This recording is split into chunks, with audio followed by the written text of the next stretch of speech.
Williams and Billy Crystal play concerned would-be fathers in Father's Day. Judy Davis and Oscar winner Jeffrey Rush star in the political satire Children of the Revolution. And 23rd century maverick Bruce Willis babysits a powerful alien in The Fifth Element.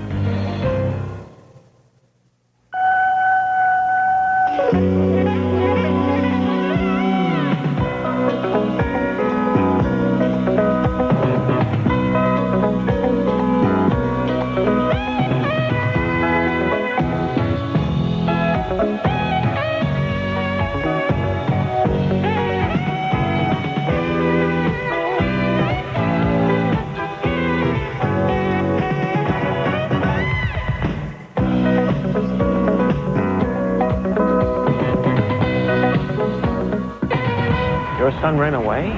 So did mine. How richly bizarre. Robin Williams and Billy Crystal search for a son they never had and learn the value of being a father in the comedy Father's Day. One of 5 new movies we'll be reviewing this week on Siskel and Ebert. I'm Roger Ebert of the Chicago Sun-Times. And I'm Gene Siskel of the Chicago Tribune. Our first film is Father's Day, and this is a big disappointment considering the casting of 2 enormously popular stars. The setup is this. Billy Crystal and Robin Williams are collared into searching for an old girlfriend's runaway son because she tells each of them that he is the real father. Here in a totally self-indulgent scene that stops the action cold, Robin Williams imagines meeting the teenage boy in a variety of ways. These are riffs for a talk show or for the genie he played in Aladdin. They don't work here in establishing a character early on in the movie. Scotty, how you doing? Dude, I'm your old man. I suppose you're wondering why your middle name is Rainbow. Yo, Scott, what's up, Holmes? You know, Scott, when I was a boy your age... I'm your papa, your daddy, your pal. In fact, Robin Williams never develops a credible character the way Billy Crystal does as a successful lawyer. Here is more of Williams overacting as the 2 men fly from San Francisco to Reno to search for the missing teenager. Sir, take a big sip of hair. You're all right. Oh, thank you very much. Lame slapstick there. Julia Louis-Dreyfus from Seinfeld plays Billy Crystal's wife, but hers is a throwaway role, mostly playing the stooge for simple-minded jokes of misunderstanding, like whether her husband was showering with Williams and the drunken boy when he calls home from his hotel. No, I'm not in the shower. He's in the shower. And you're watching him. Somebody called for a ballet? No. Excuse me, I knocked, but I guess you didn't hear me. You need your suit, please? He's so slippery. I'll come back.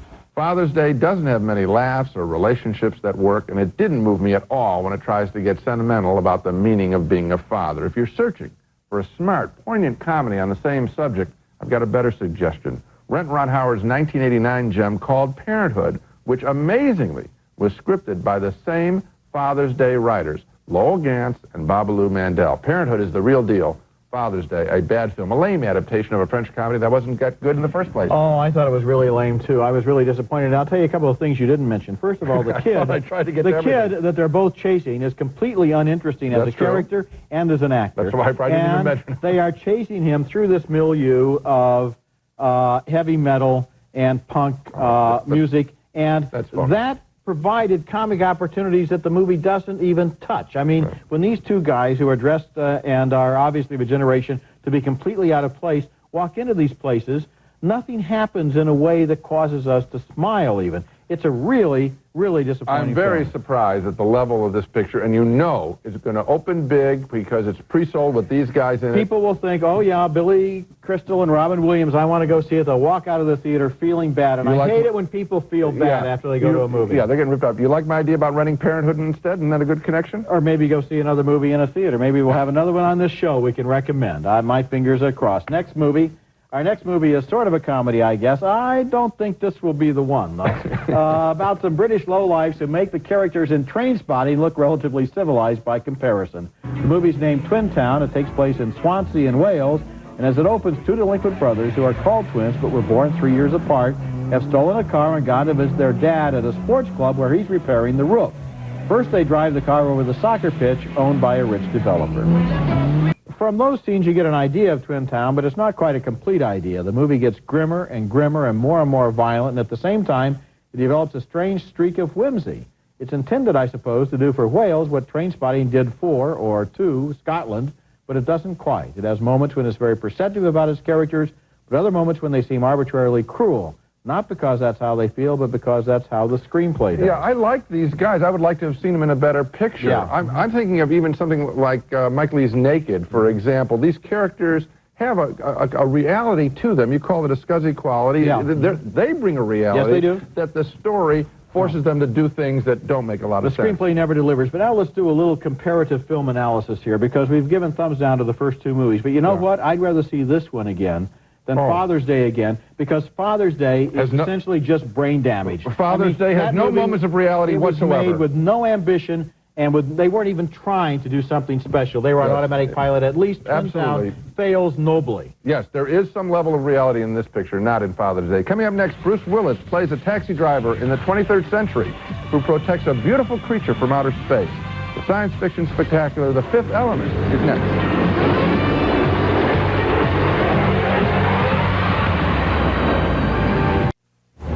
Wake up.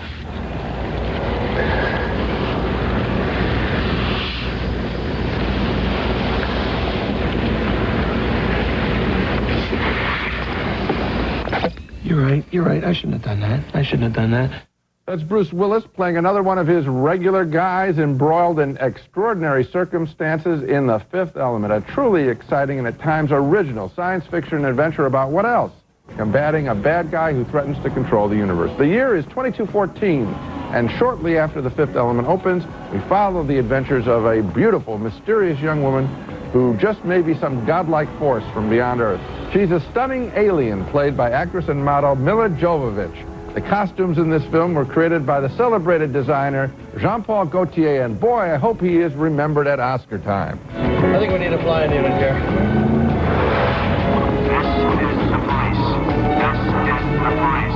We are processing your identification. Please put your arms up and follow our instructions.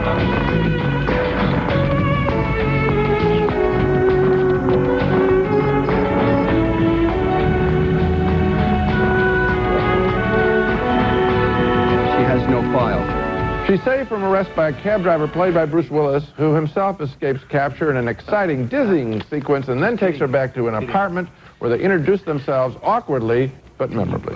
What is your name? You. Corbin? Illuminare che tare bella mina c'hai, e fatta se bat. Good. That whole thing's your name, huh? Do you have a shorter name? Not ooh, short.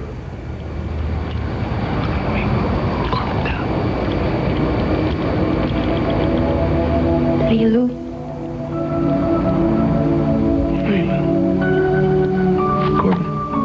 Lilu Corbin. She holds the key to defeating the film's bad guy named Zorg, played by the wonderful Gary Oldman. He wants a case full of ancient stones representing the world's 4 major elements, which has been stolen by alien beings. His deal? A high-tech, high-powered weapon to trade. A word on firepower. Titanium recharger, 3,000 round clip with burst of 3 to 300. With the replay button, another Zorg indention, it's even easier. One shot, and replay sends every following shot to the same location. To get the elements back into friendly hands, Bruce Willis ends up on a pleasure cruise hosted by a wacky DJ played by Chris Tucker in what I assume is a send-up of the rock star Prince. It's very funny for a while. It was bad. It had nothing, no fire, no energy, no nothing. You know I have a show to run here, you know? And it must pop, pop, pop. So tomorrow from 5 to 7, will you please act like you have more than a 2-word vocabulary?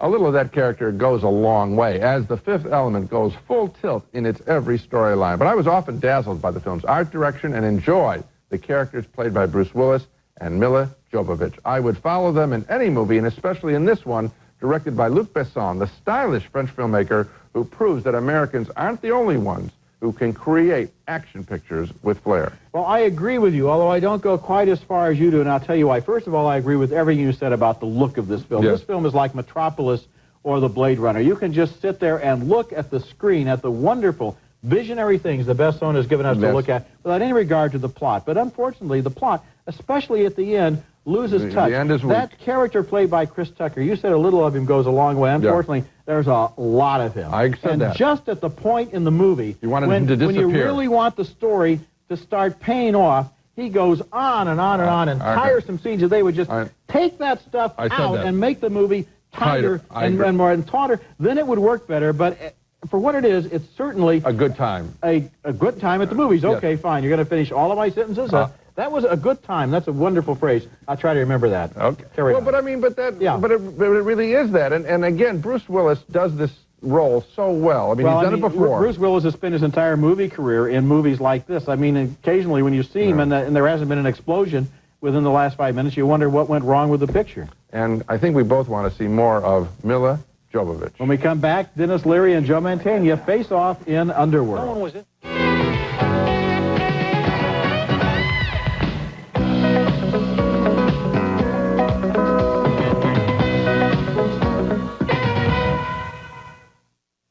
Yours sounds worse than real. Sounds like you're trying to impress somebody with it.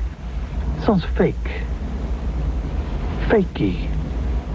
And if that dialogue itself sounds fakey, not to mention like it got a failing grade in a screenwriting class, it's nothing compared to the rest of the movie. Underworld, our next film, is so awful you almost have to see it just to be sure I'm not making this up. It stars Dennis Leary and Joe Mantegna, who you saw in that first clip, as a gangster who has just gotten out of prison and a strip club owner who may have information about who killed Leary's father. What's amazing is that these two different people both seem to talk in exactly the same way. Listen. A psychopath and a sociopath are the same exact things. Yeah, okay. But what sounds better? Huh? Sociopath. Sociopath sounds nicer, you know, friendlier. Now here's the scene where the Leary character tells a mobster played by Robert Costanzo how he wants his will to read. Does anyone really talk like this? Does anyone even write like this? Well, what kids thing with the Hans Christian is? It's a kids thing that helps the kids from all around the world. UNICEF? Yeah. You know, with the guy who played the Hans Christian Andersen guy. You mean Danny Kaye? Yeah, Danny Kaye. I love him. Danny's dead. What? Danny's dead. He died quite a few years ago. He's dead?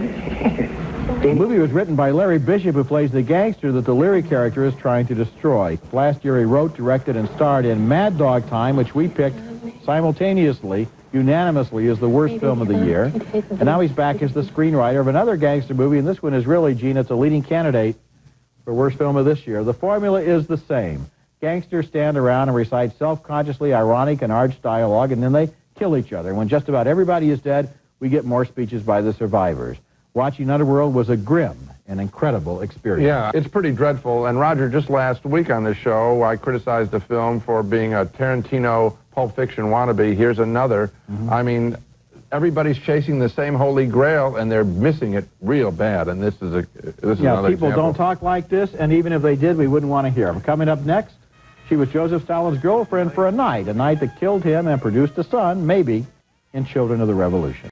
Our next picture is called Children of the Revolution, and it stars the fine Australian actress Judy Davis as a committed communist who, during the course of this story, has all manner of amazing adventures that describe the arc of the last 50 years of Soviet communism. As the film opens in 1953 Australia, she's headed for the Soviet Union to meet her idol Joseph Stalin. Oscar winner Jeffrey Rush from Shine plays her long-suffering boyfriend. I'll go where I can best be used. From each according to their capacity, to each according to their needs. Yeah, I know, Joan, I need you. I love you, and I want to marry you.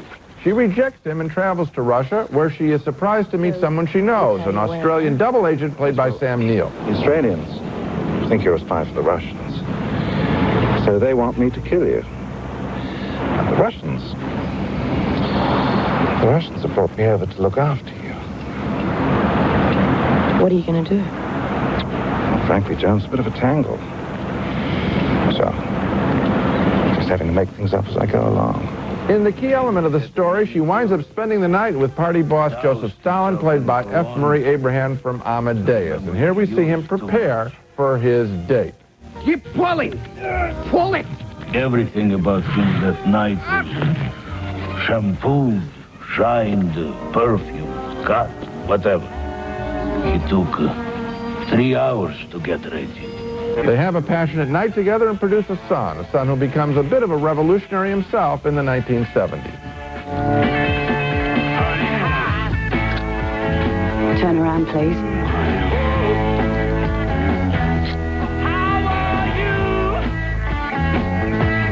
Children of the Revolution has so many good elements. It's about smart people, ideologically passionate people. The cast is first-rate, and yet somehow it just left me cold. It was a surface travelogue through time and ideas, and I wanted it to be smarter and maybe not so breezy. I can't recommend Children of the Revolution. I can't recommend it either. And you know, in the scene where Stalin is doing his song and dance routine, it occurred to me that I admire movies that try to go off the map in terms of style and tone. I mean, when they go from serious political stuff to whimsy like this, then I admire that attempt. But boy, it's hard to pull off. Yes, it is. And here it really doesn't. It leaves you stranded, not knowing, you know, it's between fish and fowl. Is it a drama? Is it a political satire? Or is it a musical comedy? I kept wanting this picture to be smarter and to actually say something, and I think the tone is all over the map. Okay, when we come back, my video pick of the week is a gangster movie that, unlike Underworld, does work. Jack Nicholson and Jennifer Lopez are next.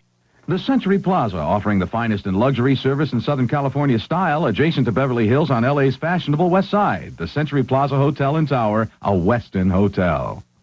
Now it's time for our video pick of the week. I mentioned earlier on the show that Underworld was easily one of the worst movies of the year.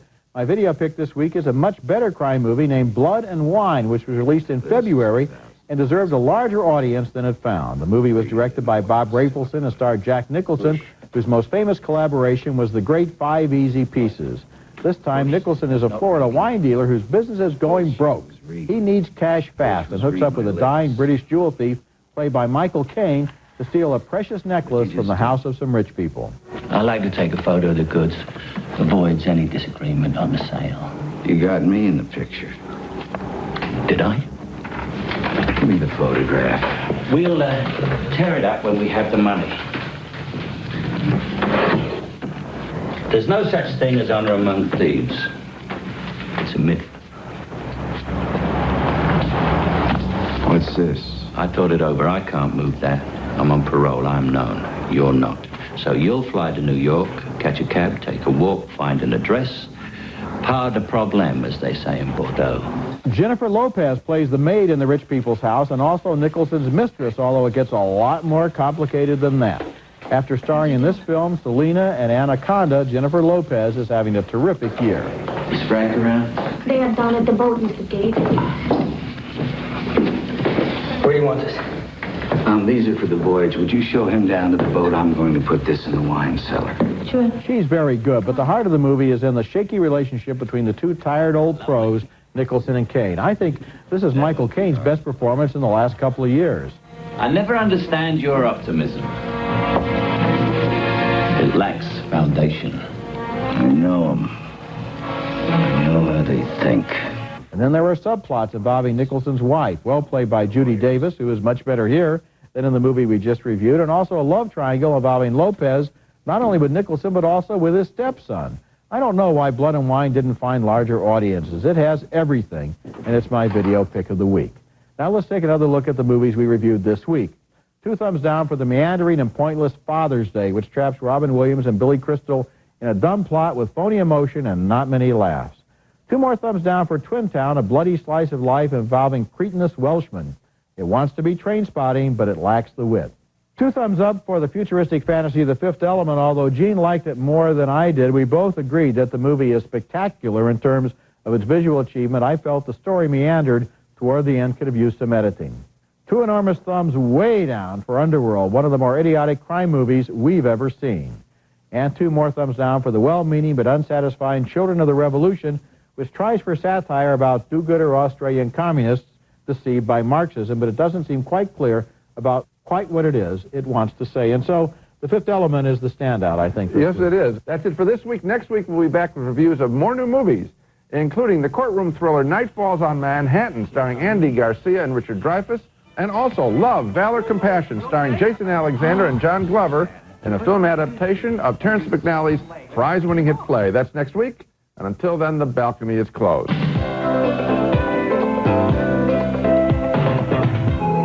the places Cool Whip can go. Take an everyday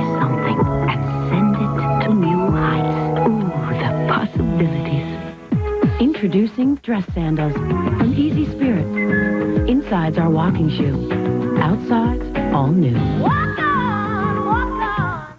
Sprinkle on Scott's plant food and watch your garden grow. Pound for pound, Scott's feeds twice as many plants, making them fuller and more beautiful. That's the Scott's difference. 1-800-510-PLUS. If you're a homeowner looking to consolidate bills, First Plus is the first and only call you need to make. Call 1-800-510-PLUS.